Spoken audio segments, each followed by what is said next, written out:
McDonald's backstage here at Progress, the Electric Ballroom. I'm joined by the legend, Nigel McGuinness. How you doing, Nigel? Great to see you here in the Electric Ballroom. The last 3 days, Progress Super Strong Style.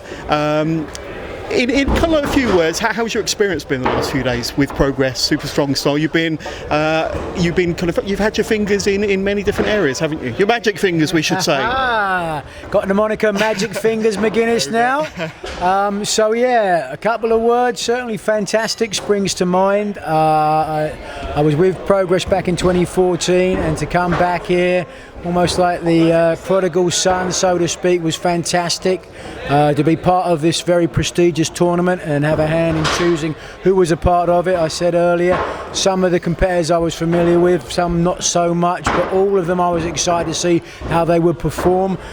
I did a magic show, I did commentary for 3 days, I did refereeing, I did a seminar this morning. Should have set the ring up and taken it down, sold some merchandise, I would have done the whole lot, 9 yards. Absolutely. So it was hectic, it was busy, but it was very thoroughly enjoyable and rewarding. Yeah, absolutely. And as you said, we saw the videos of you introducing the 16 competitors. Some you were familiar with, some you weren't. Is there anybody that maybe you weren't so familiar with that's really taken your eye and really surprised you over the last 3 days?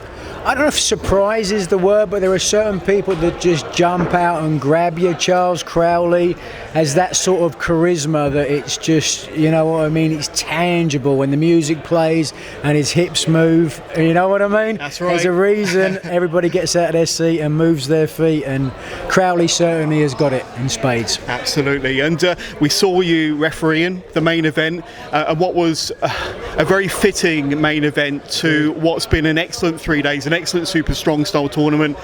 Obviously Kid Lycos won the match over Mark Haskins, one of the Progress originals, and you were there refereeing. It didn't look like it was a particularly easy affair for you. It was very active. I think a lot of people underestimate how much exertion there is on a referee, and for yourself, I can't ever recall seeing you in a zebra top before, but how was that experience for you? It was lovely, it was enjoyable, it certainly was an experience, but funnily enough, the last time I was in Progress, it was as a referee, if I remember correctly, and sometimes I don't, but as the case may be, it was just as exciting this time, and feeling that energy from the crowd, it was something that I haven't experienced, I think, since then, to be honest with you, because you feel it at the commentary desk, you get a sense of it, that almost ephemeral reaction, that emotion, but to be in the middle, in the crucible, to feel it, it's takes you back to the wrestling days, and makes your hair stand on end, and makes you very glad that you don't wrestle anymore. I've done everything there is to do in this business, and I've been absolutely very blessed, and all I can say is how much respect I have for everybody in the job, whether you're in the ring, setting the ring up, booking the shows, paying the boys, whatever it is. We are all blessed to be a part of this. What did I call it last night? That proud, guilty pleasure known as professional wrestling. Absolutely. And speaking of last night, I was there, my cameraman was there at your wonderful magic show, and a fair few Progress faithful were there as well. I'm sure that wasn't your first magic show. I know you've been performing for a while and practicing for many, many years. But the show started with a very kind of poignant video at the top of your magic show with yourself doing a card trick to Jay Briscoe, who we've sadly lost in the last 6 months or so, and it was that kind of poignancy and story that kind of threaded its way through your act last night. But I mean, what are your kind of favourite recollections of being around Jay Briscoe and performing magic for him and maybe the other people in the locker room? Yeah, it was always the energy of Jay Briscoe, you know what I mean? I think the reason that so many people were shocked when he passed so untimely is he was so full of life, you know what I mean? And when someone that full of life can be gone in an instant like that, it's a reality check to everybody. And for me, it was an inspiration to say, you're not guaranteed tomorrow. People have been saying to me for the longest time, you should do a magic show and I was waiting for the right time. It's unfortunate that it took Jay's passing to be the impetus to really put pen to paper and create this 90-minute show that is an homage to Jay, an homage to the love of professional wrestling and magic as well. And to weave it all together, it's very hard for me to explain what it is. People have said, is it magic? Yes. But is it spoken word? Yes. Is it an interview as well? It's all of these things combined. What is a journey and a story, and I'm super proud of it because to me it encompasses all my passions, and I just hope it's a fitting homage to a man who loved professional wrestling as much as anybody, and it makes people realise that we are all blessed wherever we sit. On what side of the ring, inside, outside, or whatever it is, we're all blessed to have been a part of this incredible business. Yeah. Tell us when you first fell in love with magic. I know that the UK were blessed with many fantastic magic shows on the TV in the 80s. Paul Daniels, to name a few. Who were your inspirations growing up, certainly in the magic world, in the entertainment world, that maybe influenced you to take up a little bit of magic in your formative years? Yeah, I think early days when I was a kid growing up, I wasn't really a big magic fan, so to speak. I liked it. Obviously, Paul Daniels I saw on TV, yeah. Max Maven, who I was very lucky enough to eventually become friends with, was an American who was over in the UK a lot as well. But it wasn't until I'd started wrestling and I started doing the odd magic trick when I was wrestling in Japan that it became more of a hobby. And obviously, guys like Darren Brown, and Derek Delgado, in and of itself, people that just almost reinvigorated the industry. Darren Brown, Chris Angel, and of course going to the Magic Castle in Los Angeles, which is just this out of this world experience and place.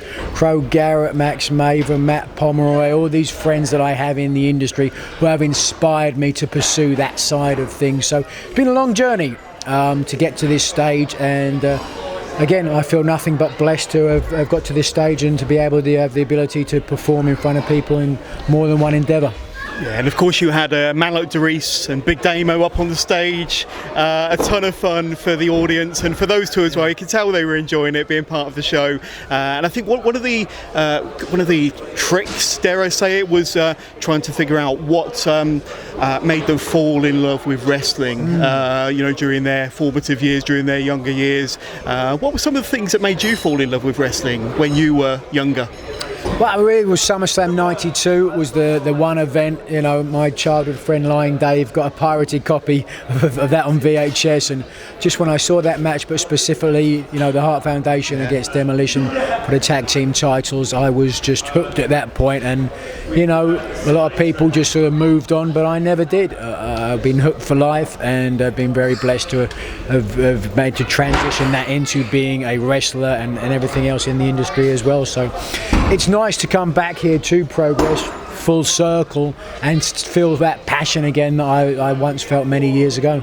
Yeah, absolutely. And obviously back with Progress, but back over here in the UK, you spend a lot of your time over in the States nowadays, so good for yourself personally to be back over here in the UK. Have you enjoyed your time being back over here in London or travelling around? I know you've got a little bit of time before you fly back to the States, but good to be back home for a while? Oh, always is. Every time I come back here it's fantastic, and you have the best of both worlds. You get to live in America, but you get to come back and appreciate the benefits and the things that you miss about England, like a good full English breakfast or a nice chicken kebab, but just, fish and chips. We did have some fish and chips as well. I went back to my home village where I grew up as well. Took my girlfriend back there and saw the church, and it was weird. This is a very small village in Kent, and it was almost like going back there. It was like a miniature version of the village that I grew up in, because I've grown up, literally and figuratively, and to go back there was an amazing experience. And I keep using that word blessed, but I really do feel it, and I do feel as I get older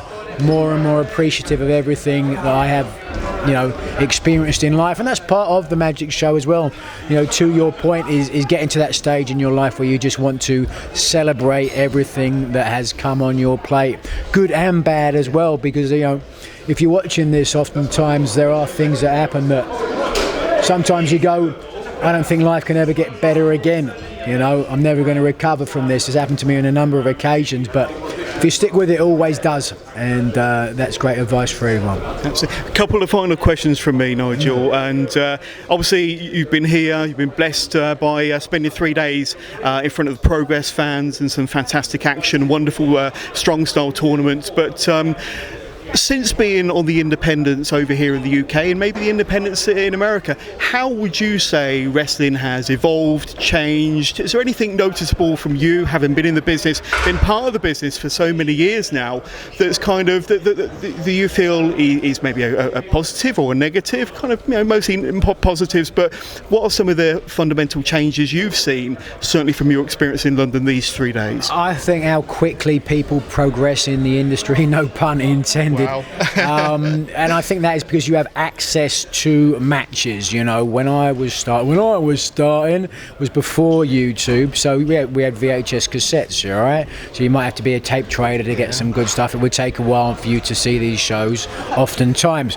Take it back a generation before then, the only way you could see wrestling was either on TV live or in the venue, you know what I mean? So it took even longer for them to learn to be good wrestlers, and now you can see everything that's ever existed in wrestling on your phone. So guys are picking things up really quickly and they're becoming incredible hybrid wrestlers, and if anything, that's the difficulty now, is that guys want to do a little bit of this, a little bit of that. So how do you set yourself apart? How do you really stand out in that crowd? And that's always been the job of a professional wrestler, to get to the top of the card. It's how to stand out. That's no different now than it was in my generation or the generation before that. So that's one of the things that has stayed the same, and I also think one of the things that stayed the same is the respect that people have for this job.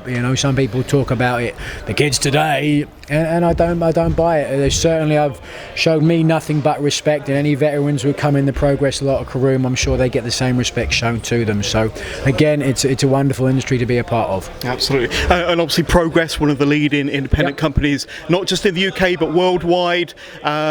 Are we likely to see you back in some capacity in a Progress arena sometime in the future, Nigel? I would love to. I would love the opportunity. I booked this weekend before I signed on with AEW, so obviously anything in the future has to go through AEW. They're my prime concern right now, but the wonderful thing about working for AEW is their flexibility and their openness to let you do other shows, not just wrestling shows, magic shows as well, and that all obviously comes from the top, comes from Tony Khan, and that love that he has for entertainers and respecting performers and knowing that they have this creative need, and he lets most people do what they want to do. So I appreciate Tony, I appreciate AEW, appreciate Progress Wrestling. Absolutely. And before we sign off, if you've got one final message for the Progress fans at home that have really enjoyed your participation, your many roles over this Strong Style weekend, what would your final message to the Progress fans be at home?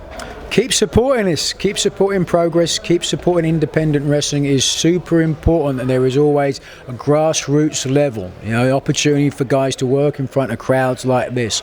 There's a certain, I want to say, freedom that you have on shows like this to really go out there and try some things out that you can't do on TV, that you can't do when there's a lot of agents and producers and all these other things that are in some way impinging you when you're doing TV wrestling or working for a really big company, for better or for worse. And so you can't have these shows without the fans supporting, without them. And the same thing goes for the Magic as well. The guys that came out and bought tickets last night, I can't tell you what that means to me, that you are willing to spend your money to come and help me engage and get better as a magician and have fun as well. That means a lot. So thank you, keep doing it. I hope you have a good time. It looks like you are having a good time, so rock on. Nigel McGuinness, you've been wonderful. Thank you very much indeed. You got it, Jonas.